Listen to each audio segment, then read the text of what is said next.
Telangana Congress incharge మార్పు వెనుక ఏం జరిగింది? రేవంత్ సింగిల్గా ఢిల్లీ టూర్కు వెళ్ళడం వెనుక మర్మం ఏంటి? ఈసారైనా క్యాబినెట్ విస్తరణకు ముహూర్తం కుదిరిందా? పీసీసీలో బీసీలకు పెద్దపీట వేయనున్నారా? నామినేటెడ్ పోస్టుల్లో బీసీల వాటా ఎంత? పెద్దల సభకు వెళ్ళే ఆ నలుగురు ఎవరు? ఢిల్లీకి రేవంత్ రెడ్డి నిన్న సడన్గా, అంటే ఢిల్లీ టూర్ అనేది ఈరోజు రేవంత్ రెడ్డి నిన్ననే ఈవినింగ్ సడన్గా ఫిక్స్ అయింది. ఈరోజు ఉదయం ఆయన ఢిల్లీకి వెళ్ళారు. కేవలం రాహుల్ గాంధీతో మాత్రమే 1-to-1 దాదాపు గంట సేపు భేటీ అయ్యారు. ఆ తర్వాత ఆయన మీడియాతో కొంత చిట్చాట్ చేశారు. ఆల్రెడీ హైదరాబాద్ కూడా ఆయన వచ్చేశారు. ఏంటి ఇంత సడన్గా రాహుల్ గాంధీని రేవంత్ రెడ్డి కలవడం వెనుక మర్మం ఏంటి?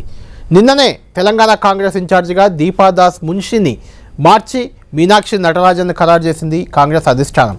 అటు ఇన్ఛార్జ్ మార్పు, నెక్స్ట్ డే ఇమ్మీడియట్ ముఖ్యమంత్రి ఒక్కరే సింగిల్గా రాహుల్ గాంధీతో భేటీ. గతంలో ఎప్పుడు వెళ్ళినా ఉత్తమ్ కుమార్ రెడ్డి సీనియర్ మంత్రి, లేదంటే డిప్యూటీ సీఎం బట్టి విక్రమార్క రేవంత్ వెంట ఉండేవారు, కాంగ్రెస్ పెద్దల్ని కలిసేవారు. అయితే ఈసారి కేవలం రేవంత్ మాత్రమే వెళ్ళారు. చాలా రోజులుగా రాహుల్ గాంధీ అపాయింట్మెంట్ కూడా రేవంత్ రెడ్డికి దొరకట్లేదంటూ విపక్షాలు బీజేపీ, బీఆర్ఎస్లు చాలా రోజులుగా విమర్శలు చేస్తున్నాయి. ఈ నేపథ్యంలో రాహుల్, రేవంత్ ఇద్దరే 1-to-1 భేటీ కావడం వెనుక ఏం జరిగింది? ఆ భేటీలో ఏం అంశాలు చర్చకు వచ్చాయి? ఎవరికి తెలియదు. రాహుల్ గాంధీ బయటకు వచ్చి చెప్పరు.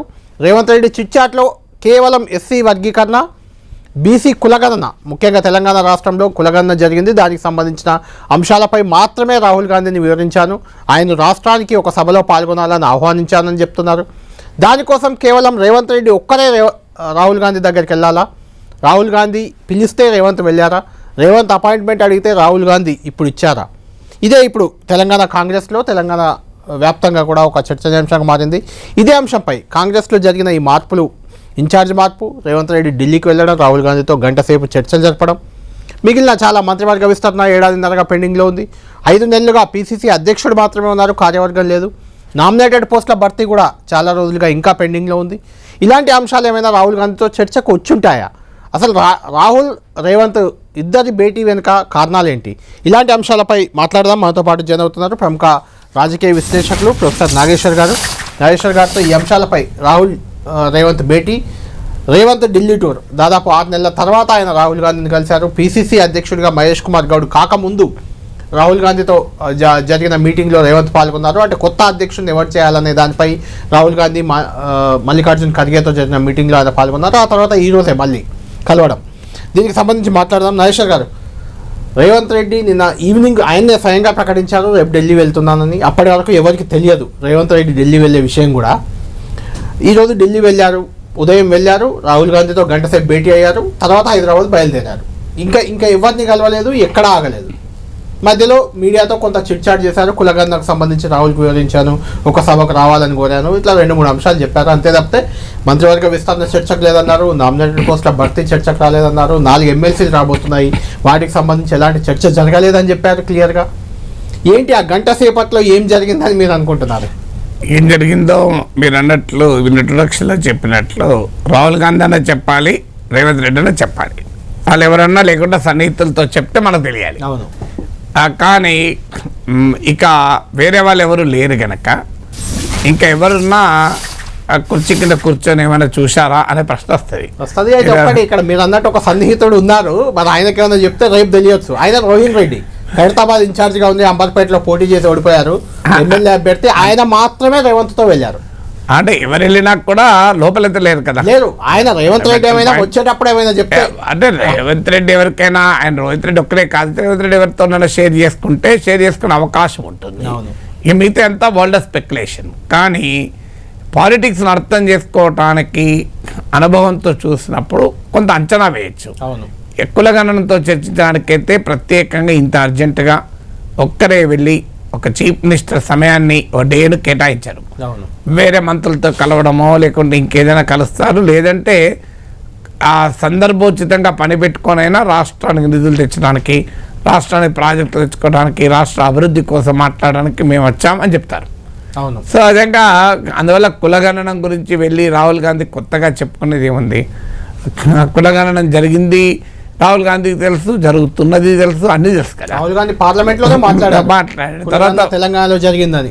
వర్గీకరణ గురించి కొత్తగా తెలిసేది ఏమీ లేదు. తెలవాలన్నా మీరు అన్నట్టు ఒకవేళ కులగణనమే వర్గీకరణ అయితే దానికి సంబంధించిన మంత్రులకు కూడా వెళ్ళాలి. ఎందుకంటే ఇది ఏమి ముఖ్యమంత్రి పర్సనల్ ఎక్సర్సైజ్ కాదు. కులగన్న ఉప కమిటీకి చైర్మన్ గా ఉత్తమ్ కుమార్ రెడ్డి ఉన్నాడు, లేదంటే బట్టి విక్రమార్క ఉన్నాడు, ఆ సంబంధిత మంత్రులు ఉండాలి, పొన్నం ప్రభాకర్ ఉండాలి, ఒకవేళ కులగన్నం అంటే వర్గీకరణ అంటే దామోదర రాజనరసింహ ఉండాలి. అందువల్ల ఎవరు లేకుండా వెళ్ళారు అంటే అది ఖచ్చితంగా పొలిటికల్ మీటింగు, పొలిటికల్ కంటెంట్తో ఉన్న మీటింగ్. అవును.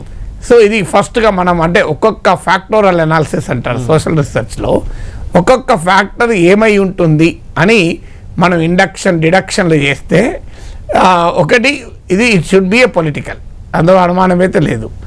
రెండవది ఏంటి, పొలిటికల్గా అయితే ఏమై ఉంటుంది అన్నప్పుడు డెఫినెట్గా ఆ తెలంగాణ కాంగ్రెస్లో వస్తున్న రాజకీయ పరిణామాలు, బీఆర్ఎస్ని ఎదుర్కోవడం ఎలా, బీజేపీని ఎదుర్కోవడం ఎలా, దేశంలో రాజకీయాలు నడపడం ఎలా అని చర్చించడానికి ఇంత ఎమర్జెన్సీగా పిలవాల్సిన అవసరం లేదు. పిలిచినా అప్పుడు పిసిసి అధ్యక్షుడు మహేష్ కుమార్ గౌడ్, బట్టి విక్రమార్క, ఉత్తమ్ కుమార్ రెడ్డి వీళ్ళు ఎలాగో ఉంటారు. Congress working committee invite, Damodara Rajanarasimha, మీరు వీళ్ళంతా ఉంటారు. ఒకవేళ if it is a political, దాంతోపాటు ఇన్ఛార్జ్ మరి పాల్గొనాలి తెలియదు, ఇన్ఛార్జ్ కూడా లేరు ఇక్కడ, ఇన్ఛార్జ్ కూడా కొత్త ఇన్ఛార్జ్ పాల్గొనాలి కదా. అందువల్ల డెఫినెట్గా it is nothing to do with how to deal with the rivals, లేదా నేషనల్ పాలిటిక్స్లో రేవంత్ రెడ్డి సలహా తీసుకోవడానికి ఇప్పుడు ఏం ఎన్నికలు లేవు ఇక, అందువల్ల అది రూల్ అవుట్. ఇక థర్డ్ ఆస్పెక్ట్ ఏంటి, రేవంత్ రెడ్డి కాంగ్రెస్ అఫైర్స్, కాంగ్రెస్ పార్టీ బీఆర్ఎస్తో ఎలా ఎదుర్కోవాలి, బీజేపీతో ఎలా ఎదుర్కోవాలి అనేది కాదు. మూడో ఫ్యాక్టర్ ఏంటంటే కాంగ్రెస్ పార్టీలో క్యాబినెట్ కావచ్చు, లేదా నామినేటెడ్ పదవులు కావచ్చు, వీటి గురించి చర్చించాలి. మీరు అన్నట్లు ఎమ్మెల్సీలు కావచ్చు, వీటి గురించి చర్చించడానికి స్కోప్ ఉంటుంది. కానీ సాధారణంగా ఇవి చర్చించాలన్నా కూడా మిగిలిన నాయకులకు కూడా ఉంటారు. ఉన్న తర్వాత ఏమైనా డిఫరెన్స్ ఆఫ్ ఒపీనియన్ వస్తే ముఖ్యమంత్రితో ప్రత్యేకంగా మాట్లాడచ్చు. కానీ ఆ వాటిపైన డిస్కషన్లో ఒక్క రేవంత్ రెడ్డితోనే మాట్లాడి ఉండరు సాధారణంగా. ఎందుకంటే ఇది అందువల్ల ఆ పోస్టింగ్ల గురించి వీటి గురించి ఉండడానికి అవకాశం ఉంది, కానీ కొంత చెప్పలేం కూడా. ఎందుకంటే ఇక 3 ఫ్యాక్టర్స్ అయిపోయినాయి కదా. 4వ ఫ్యాక్టర్ ఏంటి, తెలంగాణ ప్రభుత్వం ఎలా పనిచేస్తుంది, ప్రభుత్వ పనితీరు ఏంటి, ఇలాంటి విషయాలు చర్చించాలన్నా కేబినెట్ సీనియర్ మంత్రులు ఉండాల్సింది, ప్రభుత్వం ఏ విధానాలు ఉండాలి అని. తర్వాత కాంగ్రెస్ అధ్యక్షుడు మల్లికార్జున్ ఖర్గే కూడా ఉంటాడు, ఒక రాహుల్ గాంధీ ఉంటాడు. అందువల్ల ఈ 4 ఫ్యాక్టర్స్ కాదు. అలాంటప్పుడు 5వ ఫ్యాక్టర్ ఏమై ఉంటుంది, Rahul Gandhi dealing with Congress, Revanth Reddy dealing with Congress internal affairs. ఇది మోస్ట్ ప్రాబబుల్ పాసిబుల్ అవకాశం. అంటే రాష్ట్రంలో ఇతర మంత్రులతో సమన్వయం చేసుకోవడం కానీ, ఇతర పార్టీ నేతలతో సమన్వయం చేసుకోవడం కానీ, ఎమ్మెల్యేలు ఈ మధ్య రహస్యంగా 10 మంది ఎమ్మెల్యేలు సమావేశమయ్యారు, ఇలా శాసన సభ్యుల్ని సమన్వయపరచుకోవడం కానీ. సో పార్టీలో నాయకత్వం, పిసిసి అధ్యక్షుడున్న అధికారంలో ఉన్నప్పుడు ముఖ్యమంత్రి ప్రధానం. సో అందువల్ల రేవంత్ రెడ్డి ఆధ్వర్యంలో కాంగ్రెస్ పార్టీలో మరింత సమన్వయం సాధించడానికి కావలసిన చర్యలేంటి, రేవంత్ రెడ్డి వైపు నుంచి తీసుకోవాల్సిన చర్యలేంటి, రేవంత్ రెడ్డి తీసుకుంటున్న చర్యలు ఏంటి, వాటిపైన కావాలంటే క్లారిఫికేషన్. ఎందుకంటే రేవంత్ రెడ్డి పైన అనేక రకాల కంప్లైంట్లు కావచ్చు, లేదా సమర్థించే వాళ్ళు సమర్థించుకుంటూ చెప్తారు, సజెషన్ ఉండొచ్చు, సజెషన్స్, క్లారిఫికేషన్స్, కంప్లైంట్స్, ఇవన్నీ కుప్పలుగా. నాగేశ్వర్ గారు ఇక్కడ ఇంకొక ఇంట్రెస్టింగ్ పాయింట్ ఏంటంటే టైమింగ్ కరెక్ట్. నిన్ననే దీపాదాస్ మున్షిని మార్చి ఇన్ఛార్జ్గా మీనాక్షి నటరాజన్ను పెట్టారు. అంటే కాంగ్రెస్ పాలిత రాష్ట్రాల్లో ఇన్ఛార్జీలు కూడా చాలా కీ రోల్, మనకు తెలియదు ఏం లేదు. ఆ మీనాక్షి నటరాజన్ కూడా రాహుల్ గాంధీ కోటరీలో ఉన్న ఒక నేత, అంటే రాహుల్ గాంధీకి అత్యంత సన్నిహితురాలు. ఆమె నియమించి రేవంత్ని పిలవడం, దీన్ని ఎలా చూడాలి? ఆ మాటకొస్తే దీపాదాస్ మున్షి రాహుల్ గాంధీ ఉంది. అంటే మీనాక్షి నటరాజన్ మొన్న భారత్ జోడో యాత్రలో కూడా చాలా కీలకంగా రాహుల్ గాంధీతో ఉన్నారు అన్నారు. అందువల్ల రాహుల్ అంటే అదే అనేది, ఇప్పుడు కొత్త ఇన్ఛార్జ్ వచ్చారు, సో మళ్ళీ ఒక కొత్తగా ప్రాసెస్ మొదలవుతుంది.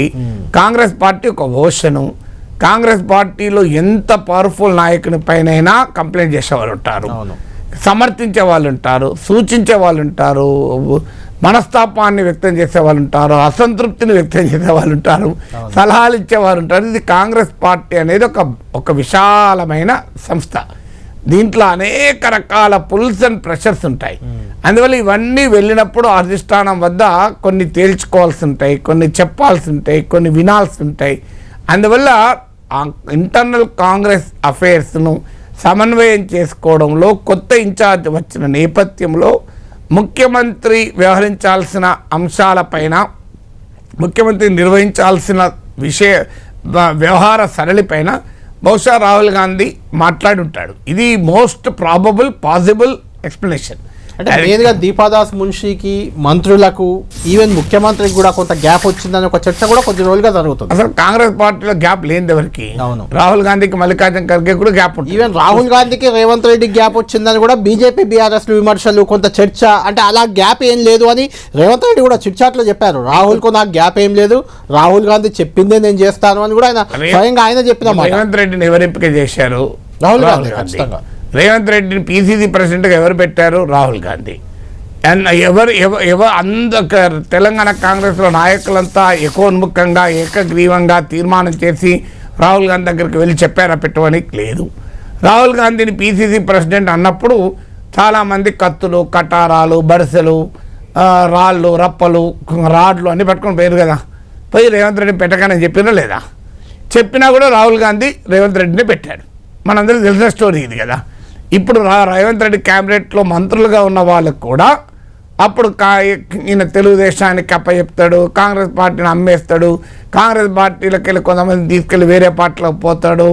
ఎన్ని కంప్లైంట్లు ఇవ్వాలంటే కంప్లైంట్లు ఇచ్చారు కదా. ఈయన దూకుడు పనిచేయదు, ఇట్లా బహిరంగ సభల్లో సప్పట్లు కొట్టించుకుంటే ఓట్లు పడతాయా, సప్పట్లు ఆయన మనుషులతో కొట్టించుకుంటున్నాడు, ఇన్ని చెప్పినారు. ఇవన్నీ చెప్పినాక కూడా Rahul Gandhi decision PCC president విషయంలో రేవంత్ రెడ్డి పైన నమ్మకం పెట్టాడు.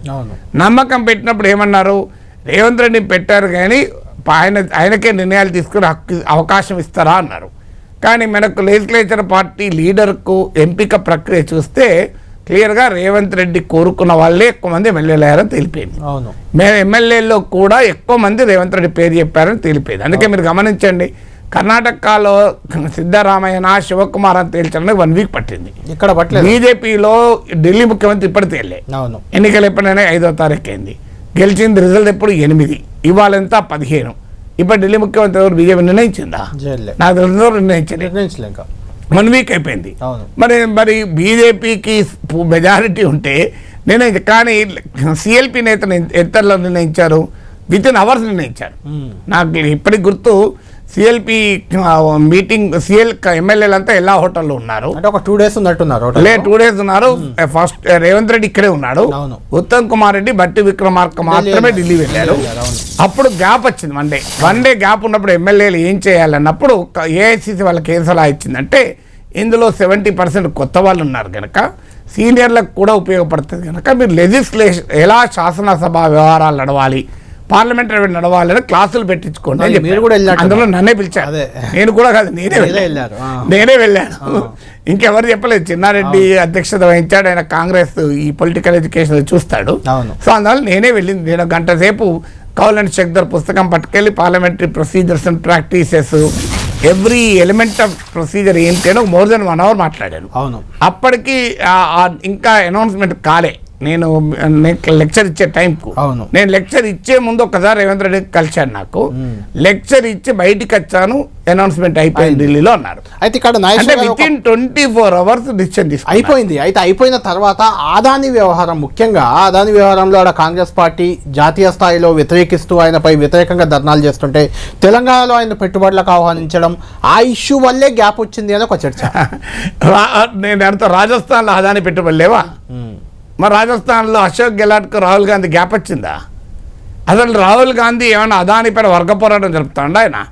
అసలు అదానీ పైన దేశంలో బడా పెట్టుబడిదారులకు వ్యతిరేకంగా బడా బుర్జువాల నాయకత్వంలో ఉన్న ప్రభుత్వాన్ని కూలద్రోయాలని పార్టీ ప్రోగ్రాం రాస్తున్న సిపిఎం, ఆ ముఖ్యమంత్రి పినరయ్ విజయన్ కేరళలో అదానీ విజయంగం పోటీ నడపడం లేదా? మరి సిపిఎం అసలు కమ్యూనిస్టులు అంటేనే బడా పెట్టుబడిదారులకు వ్యతిరేకం కదా. వాళ్ళ జీవితకాలపు లక్ష్యం పెట్టుబడిదారు రాజ్యాన్ని ఓడించాలని. అలాంటి వాళ్ళని అదానీతో వ్యవహారం నడుపుతున్నారు కదా. అదానీ పెట్టుబడుల మీద గ్యాప్ ఎందుకుంటుంది? ఇప్పుడు అదానీ పెట్టుబడులు ఎవరు వ్యతిరేకం కాదు, అదానీతో లాలూచికి వ్యతిరేకం, క్రోనిజానికి వ్యతిరేకం. క్యాపిటలిజానికి ఎవరు వ్యతిరేకం? Difference between capitalism and cronyism. Revanth Reddy అదానీతో కుమ్ముక్కై గనక 1000 కోట్లు 2000 కోట్లు డైవర్ట్ చేస్తే అప్పుడు సమస్య వస్తుంది, గ్యాప్ వస్తుంది. లేదా గ్యాప్ ఎందుకు అదాని పెట్టిన వాళ్ళకి ఎవడు వ్యతిరేకంగా? రైట్ నాగేశ్వర్ గారు, ముఖ్యంగా 2-3 అంశాలు. ఒకటి, దాదాపు 5-6 నెలలుగా అవుతుంది పీసీసీ అధ్యక్షుడు ఒక్కరే ఉన్నారు. పీసీసీ కార్యవర్గం ఖరారు కావాలి, అవుతుందని కూడా వారం కిందే చెప్పారు, 2-3 రోజులు అయిపోతుందని. మంత్రివర్గ విస్తరణ 1.5 అవుతుంది, ఇంకా 6 ఖాళీలు అలానే ఉన్నాయి. నామినేటెడ్ పోస్టుల కోసం కూడా వెయిటింగ్ ఉంది. ఎమ్మెల్సీలు కూడా 4 ఖరారు కావాలి. దీనికి సంబంధించి కనీసం రాహుల్ గాంధీతో ఏమైనా క్లియరెన్స్కి రేవంత్ రెడ్డి ప్రయత్నించారా, ఆయనతో ఏమైనా చర్చించారా? రాహుల్ గాంధీ సమయం ఇవ్వకపోవడం వల్లే క్యాబినెట్ విస్తరణకు జాప్యం జరుగుతుందనే ఒక చర్చ చాలా రోజుల నుంచి జరుగుతుంది. ఈరోజు మా రేవంత్ రెడ్డి స్వయంగా రాహుల్ గాంధీతో భేటీ అయ్యారు గంట సేపు. అయితే ఇందులో మంత్రివర్గ విస్తరణ గురించి కానీ పీసీసీ కార్యవర్గం గురించి కానీ ఎలాంటి చర్చ జరగలేదని రేవంత్ రెడ్డి స్వయంగా మీడియాకు చిట్చాట్ చేస్తూ చెప్పారు. అయితే జరగకుండా ఉంటుందా, దానికి క్లియరెన్స్ రాహుల్ గాంధీతో తెచ్చుకుంటున్నారా రేవంత్ రెడ్డి? దీనిపైనే మాట్లాడదాం. నాగేశ్వర్ గారు మనతో ఉన్నారు. నాగేశ్వర్ గారు, చాలా రోజుల నుంచి కూడా అంటే రేవంత్ రెడ్డి రాహుల్ గాంధీ కలవకపోవడం వల్లే మంత్రివర్గంలో ఎవరెవరిని ఇంకా 6 ఖాళీలు ఉన్నాయి, ఎవరిని పెట్టుకోవాలన్న దానిపై క్లారిటీ రావట్లేదని ఒక ప్రచారం చర్చ చాలా రోజులుగా జరుగుతుంది. ఈరోజేమో రాహుల్ గాంధీతోనే ఆ విషయమే చర్చించలేదని స్వయంగా రేవంత్ రెడ్డి చెప్పారు. అంటే దానికి సంబంధించి కనీసం అష్యూరెన్స్ అన్న, అంటే మంత్రివర్గాన్ని విస్తరించాలా వద్దా, ఇలాంటి చర్చ కూడా రాకుండా ఉంటుందా? అంటే గంటసేపు మాట్లాడినప్పుడు రాకుండా ఎలా ఉంటుంది అది. కానీ తన నాయకునితో ఒక ముఖ్యమంత్రి మాట్లాడుకున్న విషయాన్ని మీడియా కింద చెప్తాడు. అవును, చెప్పారు. సో అది ఇప్పుడు ఒక లాయరు క్లయింట్ మాట్లాడుకుంటారు, పిటిషనరు బయటకు వచ్చి ప్రెస్ కాన్ఫరెన్స్ పెట్టి మా లాయర్తో మాట్లాడుకున్నా చెప్పుకుంటాడా? అవును. ఒక డాక్టరు పేషెంట్ మాట్లాడుకుంటారు. కొన్ని కమ్యూనికేషన్స్ ఇది ప్రైవేట్ కమ్యూనికేషన్. అవును. ఇప్పుడు రేవంత్ రెడ్డి ఇది the chief minister of a Congress government. Congress number 1 Rahul గాంధీతో మాట్లాడాడు. అవును. So this is between both of them. బయటకు వచ్చి నీకు అడిగితే ఏమని చెప్తారు? ఇవే చెప్తారు, ఇంకేం చెప్తారు? అయితే దీనికి లైన్ క్లియర్ అయినట్టు అనిపిస్తుంది. అంటే లైన్ క్లియర్ అయ్యటానికి బహుశా ఒక్క రాహుల్ గాంధీ ఒక్కటి లైన్ క్లియర్ అయితే చాలా మంది వెళ్తారు. మళ్ళీ బహుశా కొంత సూత్రప్రాయంగా డిస్కస్ చేయొచ్చు. అంటే క్యాబినెట్ విస్తరణ చేయాలా చేయకూడదా, చేస్తే పాసిబుల్ నేమ్స్ ఏంటి. సో ఇలా క్యాబినెట్ విస్తరణ నామినేటెడ్ పదవుల గురించి ఒక్కొక్క పోస్ట్ గురించి చర్చించారు. ఎందుకంటే రాహుల్ గాంధీ కూడా తెలిసి ఉండరు. అవును. నామినేటెడ్ పదవులే కాదు, ఇప్పుడు 4 ఎమ్మెల్సీలు ఎవరికి ఇవ్వాలనేది రాహుల్ గాంధీకి కూడా ఇక్కడ పేర్లు తెలుసుంటాయా? అవును. ఈ మ్యాక్సిమం అయితే దేకే రాహుల్ అకేలా మత్ లేవో బట్టి సే బాత్ కరియే ఉత్తమ్ సే బాత్ కరియే అంటాడు. అంతకన్నా आप सबसे बात करिए, सबको लेके चलो అని అంటాడు తప్ప मेरे को बट्टी परसों वो आदमी को देव बोले आप उनको अभी देखो थोड़ा अकामडेट करिए అని చెప్తాడు. అది రాహుల్ గాంధీ చెప్పాల్సిన అవసరం లేదు. కాంగ్రెస్ పార్టీ ఎట్లా ఇస్తారు, అది రాహుల్ గాంధీ కొత్తగా చెప్పేది ఏముండదు. మ్యాక్సిమం అయితే ఇప్పుడు ఉదాహరణ క్యాబినెట్ విస్తరణ డెసిషన్ తీసుకోవాలనుకోండి, సో డెసిషన్ తీసుకోండి, మీరు వాళ్ళతో తీసుకోకూడదు అనుకోండి. కానీ మొన్న పలానా వాళ్ళు వచ్చారు క్యాబినెట్ తీసుకోమని ప్రెషర్ పెడుతున్నారు, आप जरा बात करके उनको संभाले कन्विंस करो, ఇది చెప్తారు తప్ప. సో అల్టిమేట్గా క్యాబినెట్ విస్తరణ, నామినేటెడ్ పోస్టులు, ఎమ్మెల్సీలు ఇవన్నీ చర్చించకుండా ఇంకేం చర్చిస్తారు? పొలిటికల్ మీటింగ్లో గ్యారెంటీగా చర్చిస్తారు. అయితే వాటి ఫైన్ డీటెయిల్స్లోకి వెళ్ళి ఉంటారా? ఒక్క మీటింగ్లోనే బహుశా నాకు అంచనా అయితే కొత్త ఇన్ఛార్జ్ వచ్చాడు కనుక పార్టీలో మంత్రులపైన ఎమ్మెల్యేలు తిరుగుబాటు నిరసన మీటింగ్. సో అదొక ప్రమాదకర సంకేతం. అయితే ఆ మీటింగ్ మీరు నాగేశ్వర్ గారు యాడ్ చేస్తున్నాను, దీనికి సంబంధించి ఒక చర్చ, ఆసక్తికర చర్చ బయట జరుగుతుంది. ఎర్రబెల్లి దయాకర్రావు 10 మంది ఆడ భేటీ అయ్యారు కానీ 25 మంది తిరుగుబాటుకు రెడీ ఉన్నారు రేవంత్ పై అని ఒక కామెంట్. దానికి కౌంటర్గా సుప్రీంకోర్టు నుంచి నోటీసులు వచ్చాయి 10 మంది పార్టీ మారిన ఎమ్మెల్యేలకి. కాబట్టి ఇంకో 16 మందిని కలుపుకొని విలీనం చేసేస్తున్నాం మేము బీఆర్ఎస్ ఎల్పీని అని ఆ రకమైన చర్చ ఒకటి 2 జరుగుతున్నాయి. అవి అంటే అప్పుడు ఆ తిరుగుబాటు జెండా ఎగరేసిన వాళ్ళు ఎవరు రేవంత్ రెడ్డి వ్యతిరేకులు కాదు. కరెక్ట్. ఆ ఎమ్మెల్యేలు ఎక్కువ మంది పాలమూరు జిల్లా వాళ్ళు. అవును. అందులో రేవంత్ రెడ్డి మద్దతుదారులు, అందులో మెజారిటీ రెడ్డి సామాజిక వర్గం. వాళ్ళు అబ్జెక్షన్ చెప్పింది రెడ్డి మంత్రి పైన. అవును. ఇలా రేవంత్ రెడ్డి కేసు ఇక్కడ ఉంది.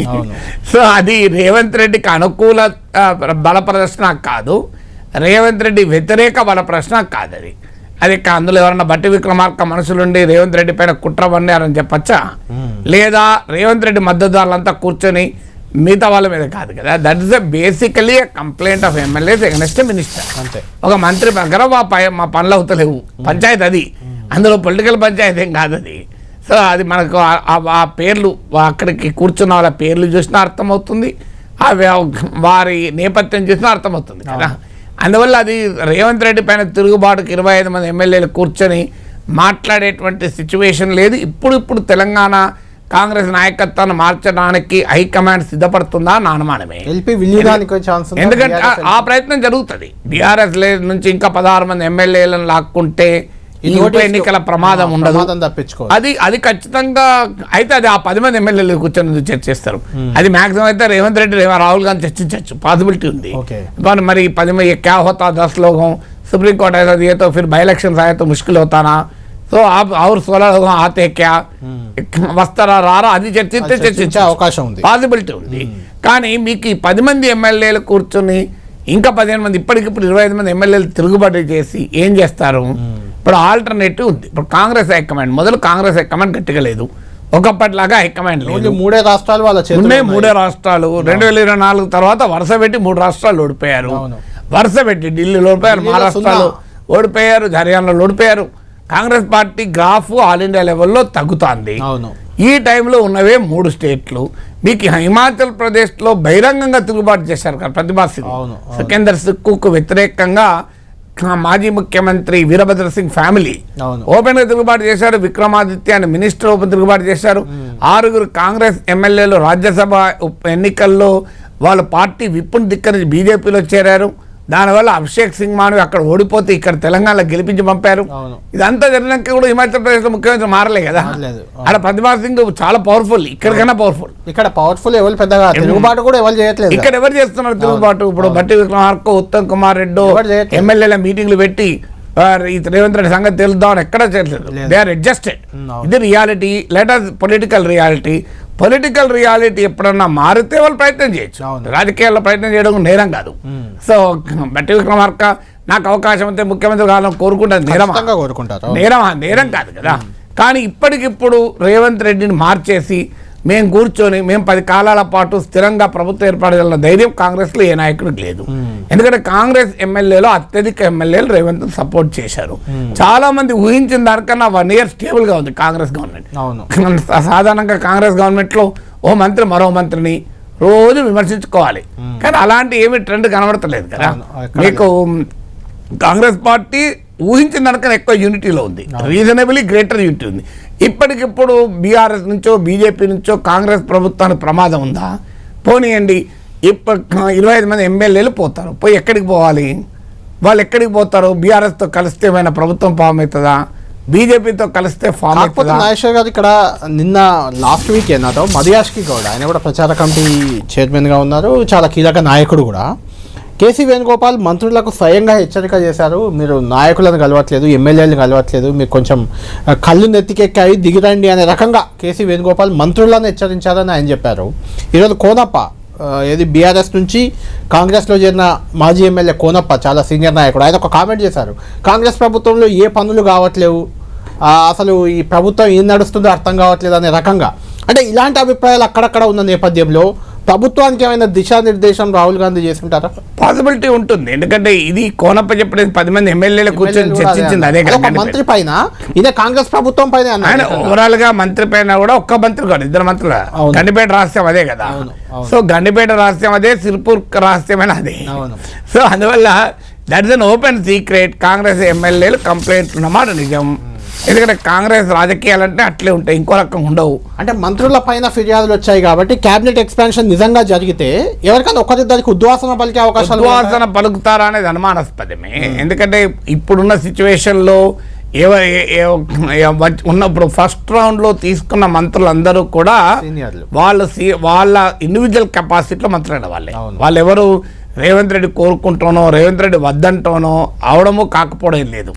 వాళ్ళందరూ అనివార్యంగా అయిన వాళ్ళే, వాళ్ళ సామాజిక నేపథ్యంతోనో లేదు వాళ్ళు ఏ జిల్లానో ఇవేవి కారణాలు కావు. ఇప్పుడు బట్టి విక్రమార్క, ఉత్తమ్ కుమార్ రెడ్డి, శ్రీధర్ బాబు, దామోదర్ రాజనరసింహ, వెంకటరెడ్డి, సీతక్క, పొన్నం ప్రభాకర్ కొండ వీళ్ళందరూ కూడా వాళ్ళు జనరల్ కావాల్సిన వాళ్ళు అయ్యారు అంతే. వాళ్ళు ఏమి పాలన ఇప్పుడు వీళ్ళను ఇప్పుడు రెడ్డి కనుకనో బీసీ కనుకనో ఎస్టీ కనుక తీసుకున్నది కాదు. జూపల్లి కృష్ణారావు వీళ్ళందరూ కూడా నార్మల్గా లిస్ట్ రాస్తే కంపల్సరీ ఎవరికి ఇవ్వాలి. సో ముందైతే వీళ్ళకి ఇవ్వాలి. ఇప్పుడు ముందు మనకు నిన్నే ఒక వాయినం ఇవ్వాలి అనుకుంటే ఇంట్లో ఇద్దరు కోడలకైతే ఇవ్వాలి కదా వాయిదా. ఎట్ ద సేమ్ టైం అనుకుంటారు కదా. ఎట్ ద సేమ్ టైం ఇవ్వకుండా బయట ఉన్న కంపల్షన్ వ్యక్తులు కూడా ఎవరు లేరు పెద్దగా. ఎవరు పెద్దగా లేరు, ఎవరు పెద్దగా 10 మంది ఎమ్మెల్యేలు పోగు చేసి అంత కెపాసిటీ ఉన్న వాళ్ళు లేరు. లేరు. నాకు మినిస్ట్రీ అయిపోతుంది, నీ అంత చూస్తా అనే పరిస్థితులు కూడా లేరు. లేరు అంత బలమైన వ్యక్తులు అంత బలమైన ఎప్పుడో విస్తరణ అయిపోయింది. అవును, అందులో కంపీటింగ్ క్లెయిమ్స్ ఉన్నాయి. ఇప్పుడు బట్టి విక్రమార్క కనుక అవకాశం ఇస్తే వెంటనే ప్రేమ్ సాగర్ రావును మినిస్టర్ చేయాలని కోరుకుంటాడు. ఎగ్జాంపుల్ చెప్తాను, రేవంత్ రెడ్డికి అవకాశం ఇస్తే ఆయన ఇంకోని మంత్రి చేయాలని కోరుకుంటారు.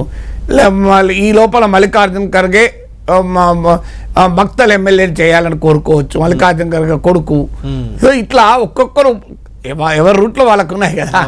సో ఒక్కొక్కరికి రూట్ ఇస్తే వాళ్ళ మనుషుల్ని ఎమ్మెల్యే మినిస్టర్లు చేయాలి అనేటువంటి ప్రయత్నం ఉంటారు. దీంతో వెంటనే వాళ్ళకు వ్యతిరేకంగా ఇంకో వర్గం జమ అవుతుంది, మాకు ఇవ్వకపోయినా మంచిదే వాళ్ళకి ఇవ్వకొని. సో ఈ ప్రాసెస్ ఇది కాగా సమస్య ఇంకా అన్నిటికన్నా ముఖ్యమైనదంటే ఇప్పుడు 16 మంది బీఆర్ఎస్ ఎమ్మెల్యేలు తీసుకోవాలన్నప్పుడు వాళ్ళకు మంత్రులు ఇవ్వాలి కదా. ఇప్పుడు కళ్యాణ్ శ్రీయర్ ఉన్నాడు, చాలా సీనియరు, కానీ ఆయన మంత్రి ఏమి ఇవ్వలే కదా. ఇప్పుడు బీఆర్ఎస్ నుంచి హైదరాబాద్ లో కాంగ్రెస్ లేనే లేదు, దానా నాగేంద్ర ఇంకోరో ఒక్క పబ్లిక్ అకౌంట్స్ కమిటీ చైర్మన్ తప్ప హైదరాబాద్కి ఏ పదవి ఇవ్వలేదు. మల్రెడ్డి రంగారెడ్డి చాలా సీనియర్ నాయకుడు, ఆయన ఉన్నారు గ్రేటర్ పరిధిలోనే. కానీ ఈ బీఆర్ఎస్ నుంచి ఎమ్మెల్యేలు వస్తే వాళ్ళకి ఇవ్వాల్సి వస్తే కనుక అది ఆపెట్టినట్టున్నారు. ఎందుకంటే పెద్ద గ్యాప్ కదా హైదరాబాద్. నీకు హైదరాబాద్ పెద్ద గ్యాప్ కనుక అక్కడ నుంచి ఒకరికి ఇవ్వాలన్నప్పుడు 10 మందిని పట్టుకొచ్చి వస్తే వాళ్ళకి ఇవ్వాల్సి వస్తుంది. నిజామాబాద్ కూడా ఎవరికి ఇవ్వాలి. నిజామాబాద్కి అక్కడ అవకాశం అయితే సుదర్శన్ రెడ్డికి ఇవ్వాలని కోరుకోవచ్చు. రేవంత్ రెడ్డి, సుదర్శన్ రెడ్డి ఉన్నారు, మదన్ మోహన్ ట్రై చేస్తున్నాడు. ఇప్పుడు మైనారిటీ కోటా ఉన్నది. మైనారిటీ కోటా అంటే షబీర్ అలీని ఎమ్మెల్సీ చేసి ఇవ్వడమా, అమీర్ అలీ ఖాన్ చాలా జూనియర్ ఉన్నాడు, కోదండరామ్ సార్ కి ఇవ్వాలి అని చెప్పేవాళ్ళు కొంతమంది ఉన్నారు. కానీ రెడ్డి సామాజిక వర్గానికి ఇప్పటికే రెడ్డి ఎక్కువ మంది ఉన్నారు. బీసీల రిప్రజెంటేషన్ లేదు. బీజేపీ అదే మొదలు పెట్టింది, బీసీని ముఖ్యమంత్రి చేస్తామని. అక్కడ బీజేపీ సంస్థల ఎన్నికల్లో 42% పార్టీ పరంగా టికెట్లు ఇస్తామని కాంగ్రెస్ అంటుంటే మీ క్యాబినెట్ లో 2 బీసీలు ఉన్నారు, మిగిలిన 6 కూడా బీసీలకి అందుకే ఇమ్మంటున్నారు. దానికి కౌంటర్ రేవంత్ రెడ్డి అసలు మోడీయే బీసీ కాదు, కొత్త చర్చ. రాహుల్ గాంధీ మతం ఏంటంటూ బీజేపీ. తర్వాత మీకు మాలలకు ఎక్కువ రిప్రజెంటేషన్ ఉంది అనే విమర్శ ఇవ్వాలనేది. ఎందుకంటే ఇప్పుడు బట్టి విక్రమార్క అలాగే స్పీకరు మల్లు రవి వీళ్ళు ఉన్నారు కదా. అందువల్ల మాదిగలకు ఒక దామోదర్ రాజనరసింహ ఒక్కరే ఉన్నారు, ఇంకా సరైన రిప్రజెంటేషన్ లేదు. ఉపకులం నుంచి ఉన్నారు, ఇంకా కొంచెం లేరు అని ఇట్లా రకరకాల పుల్స్ అండ్ ప్రెషర్స్ ఉన్నాయి. ఈ పుల్స్ అండ్ ప్రెషర్స్ వల్ల క్యాబినెట్ విస్తరణ ఆగింది. క్యాబినెట్ విస్తరణ రేవంత్ వల్లనో బట్టి వల్లనో రాహుల్ గాంధీ టైం ఇవ్వకపోవడం వల్ల ఆగలే. క్యాబినెట్ విస్తరణ ఆగటానికి కారణము cost plus leaders, individual groups. వీటిని బ్యాలెన్స్ చేయటానికి సరైనటువంటి ఫార్ములా దొరకడం లేదు. ఇటు పోతే ఒకరికి ఇస్తే ఇంకోరు అబ్జెక్షన్, ఒకరికి ఇస్తే ఇంకోరు అబ్జెక్షన్, ఓ కాస్ట్కి ఇస్తే ఇంకో కాస్ట్ ఇబ్బంది అవుతుంది. సో ఈ అకామిడేషన్ అనేది పెద్ద ఇష్యూగా మారింది. ఇది పోగా బీఆర్ఎస్ నుంచి ఎంతమంది వస్తారు, ఎవరు వస్తారు, వాళ్ళని తీసుకొచ్చిన వాళ్ళని ఎలా అకామిడేట్ చేయాలి, ఈ డైమెన్షన్ కూడా ఉంది.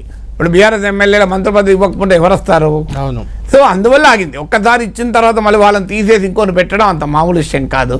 సో అందువల్ల ఇప్పుడు మంత్రి పదవులు ఇచ్చిన తర్వాత మళ్ళీ అలక్కలెక్కి స్థానిక సంస్థల పార్టీని దెబ్బతీస్తే ప్రాబ్లం. అందువల్ల ఎప్పటికప్పుడు ఇది వాయిదా పడుతూ వస్తుంది. అందువల్ల ఇవన్నీ మాట్లాడకుండా అల్టిమేట్గా నాకు అర్థమైన మేరకు, నేనే రేవంత్ రెడ్డితో మాట్లాడలే, రాహుల్ గాంధీతో మాట్లాడే అవకాశం లేదు. కానీ నాకు అర్థమైంది పాలిటిక్స్ వల్ల అయితే కొంత సమన్వయపరచుకో, లేదు పర్టికులర్గా నిర్దిష్టంగా రేవంత్ రెడ్డి పైన ఎవరైనా ఫిర్యాదులు వచ్చాయనుకోండి, ఇంకా మీరు పలానా మంత్రులు పట్టించుకుంటలేరట, పట్టించుకో, ఇంకో పలానా నిర్ణయాలు మీరు ఏకపక్షంగా తీసుకున్నారు, కాస్త అందరిని ఇన్వాల్వ్ చేసుకో, కొత్త ఇన్ఛార్జ్ వచ్చారు కోఆర్డినేట్ చేసుకో. ఈ రకమైన ఫార్మల్ డిస్కషన్స్ అయి ఉంటాయి తప్ప రేవంత్ రెడ్డి ఇప్పటికిప్పుడు మార్చడానికి కాంగ్రెస్ హైకమాండ్ అంత సీన్ ఉందని నేను అనుకోను. Revanth Reddy is much stronger then Rahul Gandhi. ఇప్పుడు కాంగ్రెస్ పార్టీ, రాహుల్ గాంధీ అంటే కాంగ్రెస్ హైకమాండ్. కాంగ్రెస్ హైకమాండ్ ఇప్పుడు నీకు అక్కడే సిద్ధరామయ్య మారుస్తలేరు కదా. సిద్ధరామయ్యకు పోటీగా బలమైన నాయకుడు డీకే శివకుమార్ కంపారిటివ్లీ పార్టీలో హోల్డ్ ఉన్నవాడు, కానీ అక్కడ కూడా ఎమ్మెల్యేలు సిద్ధరామయ్య వైపు కోరుకున్నారు. వాస్తవంగా కర్ణాటకలో కాంగ్రెస్ను గెలిపించడంలో సిద్ధరామయ్య చాలా కీలక పాత్ర. అయినా కూడా మీకు హిమాచల్ ప్రదేశ్లో Pratibha Singh is very powerful leader, PCC president కూడా ఉండే వెరీ పవర్ఫుల్, అయినా కూడా అక్కడ మార్చలే కదా. అందువల్ల కాంగ్రెస్ పార్టీ ఇప్పటికిప్పుడు ముఖ్యమంత్రులు అసలు సోనియా గాంధీ వచ్చాకనే ఇష్టం వచ్చినట్టుగా ముఖ్యమంత్రి మార్చడం లేదు. మీరు గమనించండి. Correct. మీకు భూపేష్ బాగలేకు వ్యతిరేకంగా సింగ్ దేవ్ చివరి వరకు నడిచింది ఈ చర్చ. రాహుల్ గాంధీ ముందు హామీ ఇచ్చాడట, కానీ మార్చారా? రాజేష్ పైలట్ మీకు అశోక్ గెహ్లాట్ రాజేష్ పైలట్ల వివాదం రాష్ట్రంలో మార్చలే కదా. మీరు మధ్యప్రదేశ్లో కమల్నాథ్ మార్చనట్టు కదా జ్యోతిరాదిత్య వెళ్ళిపోయింది. ఇప్పుడు ఎక్కడ మార్చారు నాకు చెప్పండి. కాంగ్రెస్ పంజాబ్ లో కూడా సిద్ధు ఇష్యూ చాలా అది తప్పనిసరి, సిద్ధు అంత అన్నా కూడా తప్పనిసరి పరిస్థితుల్లో మార్చారు. అక్కడ కూడా మార్చి కొంప మునిగింది కదా, దెబ్బతింది. అదే అంటున్నాను. ఇప్పుడు అక్కడ మార్చినందుకు ఏమైంది, అందరు కలిసి మునిగారు. మీకు అక్కడ చరణ్జీత్ సింగ్ చెన్నీ పోయిండు, అమరేంద్ర సింగ్ పోయిండు, సిద్ధు పోయిండు, సునీల్ జక్కర్ పోయిండు, అందరు పోయారు. అందరు కలిసి 4 స్తంభాలు ఆడతారు, నలుగురు కలిసి రబీ బియాస్ పార్టీ వచ్చింది అక్కడ. అందువల్ల ఈ ఆమ్ ఆద్మీ పార్టీ. అందువల్ల ఇక్కడ కూడా ఇప్పుడు పంజాబ్ ఉదాహరణ ఉంది అందరికి. మీరు కనుక కొట్టుకుంటే లాస్ట్ మిగిలేది ఏంటి, ఇంకో పార్టీ. రాజస్థాన్ ఉదాహరణ ఉంది, అశోక్ గెహ్లాట్ సచిన్ పైలట్ కొట్టుకున్నారు, ఏం మిగిలింది? ఇప్పుడు కర్ణాటక వాళ్ళకి అదే చెప్తుంది కాంగ్రెస్ హైకమాండ్. రేవంత్ రెడ్డి కూడా మొన్న అందరు చెప్పినట్టు ఉన్నారు, నాకు ముఖ్యమంత్రి పదవి, మీకు మంత్రుల పదవి, వాళ్ళకి ఎమ్మెల్యేల పదవులు మిగిలాలంటే అందరం కలిసి ఉండాలి. ఇప్పుడు కొట్టుకుంటే నా ముఖ్యమంత్రి పదవి మీరు తీసేయచ్చేమో, కానీ మీ మంత్రి పదవులు కూడా పోతాయి కదా, మీ ఎమ్మెల్యే పదవులు కూడా పోతాయి కదా, అందరికీ పోతాయి కదా, ప్రభుత్వం పోతే అందరికీ పోతుంది కదా. పోనీ ఇప్పుడు రేవంత్ రెడ్డిని తొలగిస్తే బట్టి విక్రమార్కో, ఉత్తమ్ కుమార్ రెడ్డో ఇంకోరు ముఖ్యమంత్రి అయి ప్రభుత్వం నడిపే పరిస్థితి ఉందా? సిచ్యువేషన్ లేదు కదా. మరి ఇప్పుడు ఎన్నికలు జరిగితే మళ్ళీ ఏమవుతుందో తెలియదు. ఈ కాంటెక్స్ట్ ఉన్నప్పుడు ఎందుకు మారుస్తారు? అలుగుతారు, గులుగుతారు, కానీ అన్ని రకాల అసంతృప్తులు ఉంటాయి, అలక్కలు ఉంటాయి. అది అధికారం లేని బీజేపీలో ఉన్నాయి కదా. నిన్న రాజాసింగ్ సంగతి చెప్తా అనలేదా, నా ఇన్ఫ్లుయెన్స్ నా సంగతి చెప్తా నా అవసరం లేదనలేదా? ఇప్పుడు బీజేపీ రాష్ట్ర అధ్యక్షుడు ఇప్పటికీ ఎంపిక చేయలేదు, క్యాబినెట్ విస్తరణ పక్క పెడదాం. అధికారంలో ఉన్న ప్రభుత్వంలో మంత్రుల నియామకం పడుతుంది. అసలు అధికారం లేని పార్టీ భారతీయ జనతా పార్టీ రాష్ట్ర అధ్యక్షుని ఎంచుకోలేకపోతారు కదా. రోజు రోజుకు షార్ట్ లిస్ట్ చేయాల్సింది లాంగ్ లిస్ట్ అవుతుంది. సాధారణంగా షార్ట్ లిస్ట్ చేస్తారు క్యాండిడేట్లను. బీజేపీ స్టేట్ ప్రెసిడెంట్కి షార్ట్ లిస్ట్ అవుతలేదు, లాంగ్ లిస్ట్ అవుతుంది, రోజు యాడ్ అవుతాను దానికి. మరి ఇక కాంగ్రెస్ పార్టీ అంటే కాంగ్రెస్ పార్టీకి ఇంతకన్నా ఐక్యంగా ఈ ఐక్యత ఉండడమే చాలా గొప్ప విషయం అంటే. నాగేశ్వర్ గారు, రేవంత్ రెడ్డి ఆ చిట్ చాట్లో అన్నమాటే రాహుల్ గాంధీని కలిసి వచ్చిన తర్వాత రాహుల్ గాంధీతో తనకు గ్యాప్ ఏం లేదు, రాహుల్ గాంధీ గైడెన్స్లోనే నేను పనిచేస్తున్నాను అన్నారు. ఖచ్చితంగా ఆయన గైడెన్స్లోనే పనిచేయాలి, ఆయన అధిష్టానం, ఈయన ఇక్కడ ముఖ్యమంత్రి కాబట్టి. అంటే ఎందుకు ఆ కామెంట్, అంటే బయట జరుగుతున్న ప్రచారాన్ని ఉద్దేశించి చేసిందేనా? నాగేశ్వర్తో గ్యాప్ ఉంటే కళ్యాణ్ ప్రోగ్రామ్ నేను వస్తానా? రారు, కామన్ సెన్స్ కదా. అంతే కదా. ఇప్పుడు నాకు నీతో గ్యాప్ ఉంది అనుకో, నేను ఎందుకు వస్తా? కళ్యాణ్ పిలితే నాకేం పని అంట అంటారు. Simple question. కేసీఆర్తో గ్యాప్ ఉన్నాడు బీఆర్ఎస్లో ఉంటాడా? అవును. మోడీతో గ్యాప్ ఉన్నాడైనా బీజేపీలో ఉండొచ్చు, అది ఆయన మోడీతో గ్యాప్ ఉన్న పదవిలో ఉండడం అంత ఈజీ కాదు. మరి రాహుల్ గాంధీతో గ్యాప్ ఉంటే రేవంత్ రెడ్డి పదవిలో ఉండగలడా? First point. రెండో పాయింట్ ఏంటంటే అసలు రేవంత్ రెడ్డి అంత అమాయకుడా? అంటే రాహుల్ గాంధీతో గ్యాప్ పెట్టుకుని ఏం చేస్తాడు అంటే రేవంత్ రెడ్డి తెలియదా? Rahul Gandhi private limited company, Congress party, Gandhi కుటుంబాన్ని. మల్లికార్జున్ ఖర్గేతో అయినా గ్యాప్ ఉంచుకోవచ్చు, రాహుల్ గాంధీతో గ్యాప్ ఉంటుందా? రేవంత్ రెడ్డి బట్టి విక్రమార్కతోనే గ్యాప్ ఉండకుండా జాగ్రత్త పడుతున్నాడు. జగ్గారెడ్డి ఇదివరకు ఎంత మాట్లాడారు, కోమటిరెడ్డి తీసుకొని అన్నాడు, ఆయనతోనే గ్యాప్ ఆగింది కదా. అవును. సో మీకు అసలు ముఖ్యమంత్రి పదవి కిందతో పోటీ పడ్డ బట్టి విక్రమార్క, ఉత్తమ్ కుమార్ రెడ్డిలతో కూడా గ్యాప్ ఏం సమస్య అవుతలేదు, పోతుందని అనను. ఎందుకంటే గ్యాప్ ఉంటుంది, కాంపిటీటర్స్ మధ్య గ్యాప్ వల్ల డ్యామేజ్ అవుతలేదు. గ్యాప్ ఉండడం వేరు, ఆ గ్యాప్ తో డోర్ పడకపోవడం వేరు. రాహుల్ గాంధీతో రేవంత్ రెడ్డి ఆ మాట ఎందుకు అన్నాడు? రాహుల్ గాంధీతో గ్యాప్ పెట్టుకునేంత అమాయకుడు రేవంత్ రెడ్డి కాదు. ఒకటి, తెలంగాణ కాంగ్రెస్ పార్టీకి దేశంలో కష్టకాలంలో ముగ్గురు ముఖ్యమంత్రుల్లో ఒకరితో గ్యాప్ పెట్టుకొని రాహుల్ గాంధీ ఏం చేస్తాడు? అందువల్ల రెండు వైపులా గ్యాప్ స్కోప్ లేదు. అయితే ఇది ఎందుకు ఈ గ్యాప్ లేకపోయినా ఈ మ్యాప్ ఎందుకు వస్తుంది అంటే దానికి ఏంటంటే కారణం పొలిటికల్గా వస్తుంది కదా. ఇప్పుడు హరీష్ రావు ఇవాళ కూడా అన్నాడు, రాహుల్ గాంధీ మీద కోపాన్ని మా కేసీఆర్ మీద తీర్చుకుంటున్నాడు అని. మంత్రివర్గ విస్తరణ జరగకపోవడానికి కూడా రాహుల్ గాంధీ కలవకపోవడం వల్లనే మంత్రివర్గ విస్తరణ జరగడం లేదని. అసలు రాహుల్ గాంధీ అపాయింట్మెంట్ 6 నెలలుగా రేవంత్ రెడ్డికి ఇచ్చలేదని. అంటే కాంగ్రెస్ పార్టీలో రేవంత్ రెడ్డి ఐసోలేట్ అవుతున్నాడు అనే నరేటివ్ బిల్డ్ చేయాలనుకున్నారు. మధ్యలో ఒకసారి బట్టి విక్రమార్క కూడా రాహుల్ గాంధీని కలిసి వచ్చాడు కానీ రేవంత్ కలవలేదు. అలా ఎప్పుడైతే ఈ నరేటివ్ బిల్డ్ చేస్తున్నప్పుడు ఆ నరేటివ్ పంక్చర్ చేయడానికి, నరేటివ్ కౌంటర్ చేసినట్టు రేవంత్ రెడ్డి చెప్పాల్సిందే కదా. ఎందుకంటే ఆ బలమైన నరేటివ్ బిల్డ్ అవుతుంది. రాహుల్ గాంధీతో గ్యాప్ అంటే ఏంటి? What is the gap? Gap అంటే కొన్ని విషయాల్లో డిఫరెన్స్ ఆఫ్ ఒపీనియన్ ఉండొచ్చు. ఉదాహరణకు రేవంత్ రెడ్డి ఇంట్రెస్ట్లు వేరుంటాయి, రాహుల్ గాంధీ ఇంట్రెస్ట్లు వేరుంటాయి. రేవంత్ రెడ్డి ఇంట్రెస్ట్లోమో తనకు ప్రమాదకరంగా ఉన్న వాళ్ళను, తనకు సవాలుగా మారే వాళ్ళను ఆయనను ఏ రూపంలో డీల్ చేయాలో ఆ రూపంలో డీల్ చేయాలని రేవంత్ రెడ్డి కోరుకుంటాడు. అంటే నాగేశ్వర రాహుల్ గాంధీ అది కోరుకోడు కదా. కంటిన్యూటీలో ఆయన ఇంకొక మాట అన్నారు, ఇది కూడా నాకు కొంచెం ఇంట్రెస్టింగ్గా అనిపించింది చిట్ చాట్లో. ఆయన ఏమంటాడంటే, ప్రజలకు హామీ ఇచ్చింది నేను 6 గ్యారంటీలు, వాటిని నెరవేర్చాల్సిన బాధ్యత నాపై ఉంది అన్నాడు. ఖచ్చితంగా ఆయన పైనే ఉంది. ఆ స్పెసిఫిక్గా ఎందుకు చెప్పాడంటారు ఆ మాట? అంటే బహుశా అంటే ఆ మాట చెప్పడానికి పర్టికులర్గా ప్రతి మాటకు రీజన్ ఉండాలని రూల్ లేదు.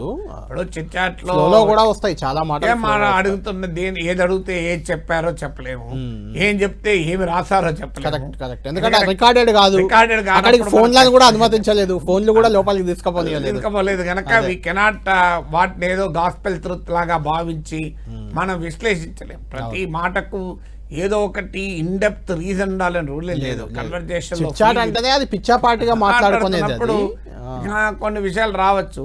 కొడువారిసారి మరి గ్యారెంటీ తగ్గితే నా బాధ్యత. ఒకసారి ఎవరినో శశి తరూర్నో సంథింగ్ ఎవరినో రేవంత్ రెడ్డి ఇలా ఏదో కామెంట్ చేస్తే అది రికార్డ్ అయింది, బయటకు వచ్చింది ఆడియో. అందుకలా ఆ డేంజర్ కూడా ఉంటుంది రాజకీయాల్లో. ఇప్పుడు మీరు నాకు ఐఫోన్లో ఫోన్ చేశారనుకోండి, నేను ఎత్తలేదనుకోండి, వాయిస్ మెయిల్కి వెళ్ళిపోతుంది.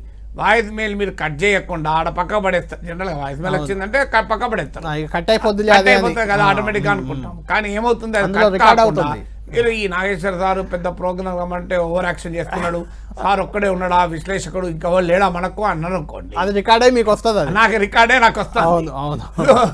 నాకు అది వాయిస్ మెయిల్ గా మీరు వాయిస్ మెయిల్ పంపుతున్నారు అనుకుంటారు. ఐఫోన్ తెలియదు కదా, మీరు నన్ను వాయిస్ మెయిల్ అనుకోని నాకు అప్పుడు నాకు అసలు తెలుస్తుంది కళ్యాణ్ నా ఫోన్లో ఎట్లా మాట్లాడుతున్నా, వెనకాల ఎట్లా మాట్లాడుతున్నాను. సో అట్లా అందువల్ల రేవంత్ రెడ్డి చిట్ చాట్లో అన్నీ చెప్తాడని అనుకోను. సో ఆయన ఏం చెప్పదలుచుకో, చిట్ చాట్లో రాహుల్ గాంధీతో మాట్లాడని చెప్పాడు, తాను చెప్పదలుచుకున్నా చెప్తాడు కదా. ఎందుకంటే అదేమన్నా వెరిఫై చేసి రాహుల్ గాంధీ దగ్గర పోయి ఎవరైనా కౌంటర్ క్రాస్ ఎగ్జామిన్ చేస్తాను. రాహుల్ గాంధీ కూడా చెప్పాడు, రాహుల్ గాంధీ కూడా చెప్పాడు, మాట్లాడింది ఆయన కూడా చెప్పాడు. ఆల్ అసలు చర్చించింది బయట చెప్పరు, బయట చెప్పింది అక్కడ లోపల చర్చించారు. అవును, కరెక్ట్. సో అందువల్ల ఫైనల్ గా ఇప్పుడు ముఖ్యంగా ఇన్ఛార్జ్ మారారు కాబట్టి మీనాక్షి నటరాజన్ అంటే ఆమె రాహుల్ గాంధీకి చాలా సన్నిహితురాలిగా, భారత్ జోడో యాత్రలో చాలా కీలకంగా ఉన్న వ్యక్తిగా ఆమెకు గుర్తింపు ఉంది. ఆమెను తెచ్చి ఇక్కడ ఇన్ఛార్జ్ పెడుతున్నారు, ఇక్కడ ప్రభుత్వం రేవంత్ రెడ్డి నడుపుతున్నారు. అంటే రాహుల్ గాంధీ ఇక్కడ నుంచి డైరెక్ట్ పర్యవేక్షణ చేస్తున్నట్లు, అందుకోసమే ఆమెను తెచ్చి పెడుతున్నట్లు మనం అనుకోవాలా? రాహుల్ గాంధీ డైరెక్ట్ పర్యవేక్షణ చేయకుండా కాంగ్రెస్ పార్టీ ముఖ్యమంత్రులు ఎవరు చేస్తారు పర్యవేక్షణ? మీనాక్షి నటరాజన్ ఉన్నా ఉండకపోయినా. ఆ మాటకైతే దీపాదాస్ మున్షి కూడా రాహుల్కు సన్నిహిత వర్గంలో భాగం. అసలు ఫండమెంటల్ పాయింట్, కాంగ్రెస్ పార్టీలో the one and only leader Rahul Gandhi. మిగతా వాళ్ళు ఏదైనా ఇప్పుడు మనకు మెయిన్ డాక్టర్ను కలిసే ముందు జూనియర్ డాక్టర్లు ఉంటారు, బీపీ చెక్ చేస్తారు, వెయిట్ చెక్ చేస్తారు, మొత్తం మన హిస్టరీ రాస్తారు, కేస్ హిస్టరీ రాస్తారు. కొంతమంది డాక్టర్ దగ్గర అయితే మందులు కూడా వాళ్ళే రాస్తారు. ఆ పెద్ద డాక్టర్ దగ్గర పోయినాక ఆ మందులు ఒకసారి చూసి దాంట్లో ఏమైనా మార్చాలంటే మారుస్తాడు, అదే క్లిక్ చేసి ఓకే చెప్పి పంపించేస్తాడు. సో ఇది కూడా అంతే. మల్లికార్జున ఖర్గే అయినా ఎవరైనా రాహుల్ గాంధీ నిర్ణయాలకు ఫెసిలిటేట్ చేసే వాళ్ళే తప్ప కౌంటర్ చేసేవాళ్ళు లేదు, క్రాస్ ఆపేవాళ్ళు కాదు. అందువల్ల it is all speculation. Congress పార్టీలో చీమ చిటుకు అనాలన్నా చీమ రాహుల్ గాంధీ డిసిషన్ అయ్యి చీమ ఏ చీమ చిటుకు అనాలి, చిటుకు అనాలా వద్దా అని. సో అందువల్ల రాహుల్ గాంధీకి సన్నిహితంగా ఉండే ప్రత్యేకంగా రేవంత్ రెడ్డి పైన కంట్రోల్ ఏంది అయితే ఒకటి చేస్తారు. రాహుల్ గాంధీ రేవంత్ రెడ్డి కూడా ఒక లాభం.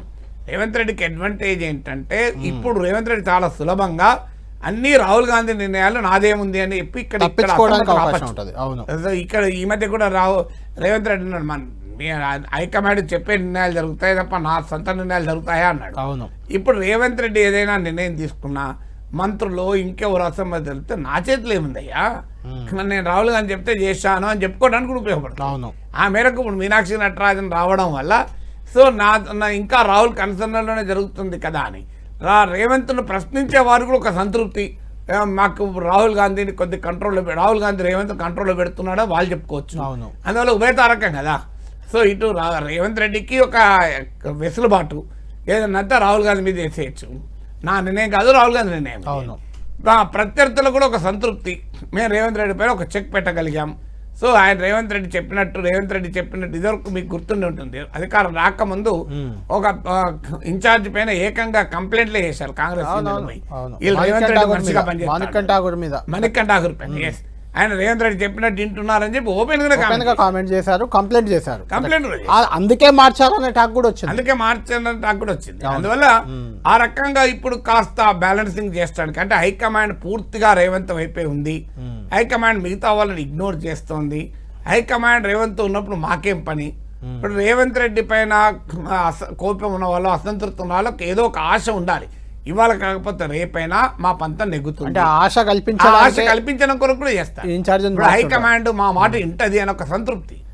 అల్టిమేట్ గా వింటదా వినదా తర్వాత మనకు లేదు, వినదు అనుకున్న తర్వాత వాళ్ళు కాంగ్రెస్ పార్టీ నుండి చేసేది ఉంది అనుకుంటారు.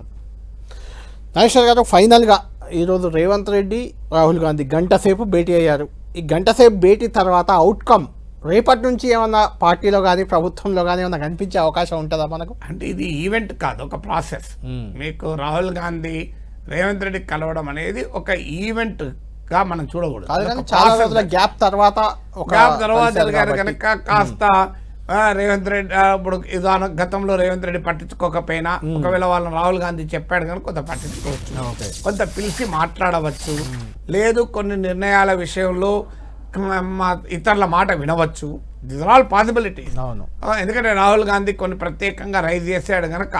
కానీ ఇది ఎంతకాలం ఉంటుంది? ఇప్పుడు మీరు డాక్టర్ దగ్గర వెళ్తాడు, మీ అన్ని చూస్తారు, కొద్దిగా షుగర్ ఎక్కువ ఉందయ్యా, రేపటి నుంచి కొద్దిగా కనీసం ఎక్సర్సైజ్ చేయి, ఒక 20 నిమిషాలు 30 నిమిషాలు కొద్దిగా రాత్రిపూట చపాతీ తిను, లేదా కొద్దిగా కారం తగ్గించు, ఇవన్నీ సలహా చెప్తారు. Sure sir, thank you doctor అంటారు. ఒక 15 రోజులు 4 రోజులు చేస్తారు, నెల తర్వాత మళ్ళీ మన సొంత నైజమే బయటకు. ఇక రాజకీయాలు కూడా అట్లే ఉంటాయి. మళ్ళీ ఒకసారి డాక్టర్ దగ్గర పోయేదాకా మళ్ళీ ఇలాగే ఉంటాయి. రైట్, థ్యాంక్ యూ నాగేశ్వర్ గారు. మొత్తానికి ఈరోజు ఢిల్లీలో రేవంత్ రెడ్డి రాహుల్ గాంధీ భేటీ అనేది తెలంగాణ కాంగ్రెస్ రాజకీయాల్లో ఒక ఆసక్తికర అంశంగా మారింది. అంటే చాలా అంశాలు రాహుల్ గాంధీ కలవకపోవడం వల్ల పెండింగ్లో పడ్డాయని ఒక చర్చ కూడా ఉంది. ముఖ్యంగా మంత్రివర్గ విస్తరణ, నామినేటెడ్ పదవుల భర్తీ, అదేవిధంగా 4 ఎమ్మెల్సీలు కూడా రాబోతున్నాయి కాబట్టి దానిపై కూడా కొంత చర్చ జరిగి ఉండొచ్చు. దీనికి సంబంధించి మరొకసారి మల్లికార్జున్ ఖర్గే మిగిలిన నాయకులతో కూడా మాట్లాడే అవకాశం ఉంటుంది. ఏం జరగబోతుంది? మంత్రివర్గ విస్తరణకు ఇప్పటికైనా దారి సుగమం అవుతుందా? నామినేటెడ్ పోస్టుల భర్తీ, పీసీసీ కార్యవర్గం ఏర్పాటు త్వరితగతిన జరగబోతున్నాయా ఈ భేటీ తర్వాత అనేది తేలాల్సి ఉంది. చూడాలి ఎంత త్వరగా కేబినెట్ విస్తరణ జరగబోతుంది. పీసీసీ కార్యవర్గం కూడా వారం రోజుల నుంచి చెప్తున్నారు, 2-3 రోజుల్లో అయిపోతుందని. అది కూడా రేపో మాపో అయ్యే అవకాశం అయితే కనిపిస్తుంది. ఇంకా ఎలాంటి మార్పులు రాబోతున్నాయి కాంగ్రెస్ పార్టీలో? కొత్త ఇన్ఛార్జ్గా మీనాక్షి నటరాజన్ కూడా వస్తున్నారు కాబట్టి కాంగ్రెస్ పార్టీ ఏ రకంగా ముందుకు వెళ్ళబోతుంది మనం వేచి చూడాలి. ఇది ప్రొఫెసర్ నాగేశ్వర్ గారితో ప్రైమ్ టైం ఇంటర్వ్యూ.